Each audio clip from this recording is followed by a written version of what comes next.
real talk, motivations. So I apologize for doing the handheld cam, but it's late at night and I really don't want to go get a tripod, so we're doing this handheld, so you'll just have to live with the shakiness. So today we're talking about motivations, and I had a bit of a realization, and this was my realization. It does not matter what your motivations are if you get the right result. Now, every single basic religion or morality system is going to follow the idea that you need to do the right things with the right motivations. You need to donate and help out the poor because you feel the need to be selfless, because you feel the need to help others, right? None of these religions or causes ever say, oh yeah, go help the homeless because you have some weird thing that gets you off by helping the homeless. Nobody says that, and frankly that's weird. So what I'm telling you is that your motivations do not matter if you get the right result.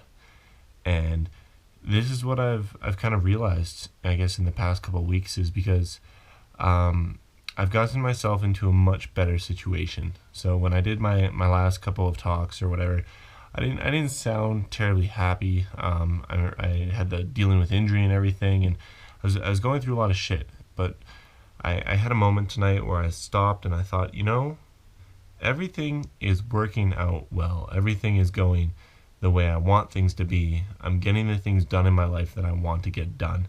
And I thought, how did I get here? Because I remember just a couple weeks ago, I was so hopeless and I was very, down.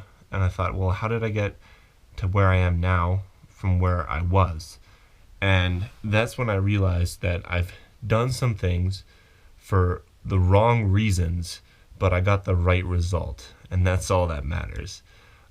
So let me give you a really simple example of this. So the first example that jumps into my mind would be when I last had a relationship end. So last year in November, about then, I exited a 6-month long relationship, and literally the day of the breakup, I went and reunited with my best friend who had been my ex-friend, but then we became friends again. We went back and we became friends, and we went to the gym, and I started lifting heavy weights. I started repeatedly lifting things up and putting them back down again. And I wanted to go to the gym, and I wanted to go see him because one part was spite, I think, against her, and then another was I just wanted to hurt. I wanted to be sore. I didn't want to feel, I just wanted to shut things out. And so for me, I've learned that physicalness is like a way to shut out the emotionalness, right? Like if I get upset, it's go for a run, go lift something, go do something with your body.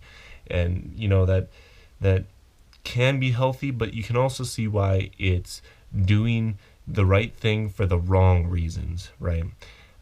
Now I'm looking at having been going to the gym for, ever since November till now, I've been going to the gym and I've seen a lot of progress. I've put on weight, etc., etc. This isn't the video where I go into my personal fitness journey, but the point was to highlight how I got started on a good thing and had a good result for the wrong reasons. And so what I'm trying to share, what the point of this video is to say, hey, you viewer on the other side of this screen, I want you to think about some of the things that you want to do or some of the things that you have done and consider your motivations for them, because oftentimes we hold ourselves to these perfectionist standards where we feel like we have to have the right motivations. And I'm trying to tell you that no, you don't. That if you have the wrong motivations but you get the right result, nobody is the wiser. The only time you run into a bad scenario is when you have the wrong motivations and you have the wrong result. But luckily, that's easily solved in your own head because you rationally say, oh, well, I had the wrong motivation, so I got the wrong result. It makes sense. We often try to really, really fight against having this mixed motivations and then mixed result. It doesn't seem right when we get the right result, but we didn't do it for what we think is the right reasons. Now, let's just be clear here. our ideas of the right reasons are usually ones that our culture ascribes to us. These are the ideas of morality. These are the ideas of how to do things.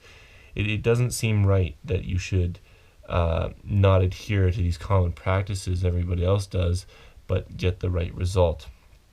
So whether it's, reconnecting with an old friend or, developing a relationship with someone, it's just a lot of different things happen, right? Like, I might not have always had the right reasons for the things that I've done, but a lot of times I think I came away with something more valuable, that sometimes I opened myself up to a new experience that I wouldn't have done otherwise, and I was better for it, right?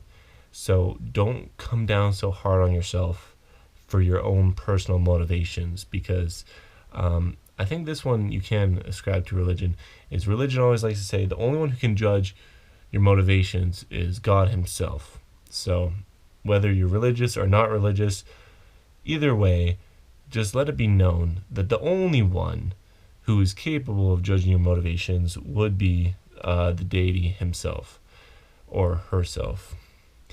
Anyways, the point being, stop beating yourself up about your motivations. Go out there and do something and get the right result, and get yourself into a position where you're getting the things done that you want to get done in your life. Because at the end of the day, you should be able to fall in bed happy, with a smile on your face, exhausted, knowing that you've poured your heart, mind, body, and soul into something that was worthwhile, and you have a great feeling of productivity. And if you're not doing that, you should get there. Try to get there. And if you're having a hard time getting there, my first tip is start in the gym. That's where I started, and this is where I am now. Thanks for listening.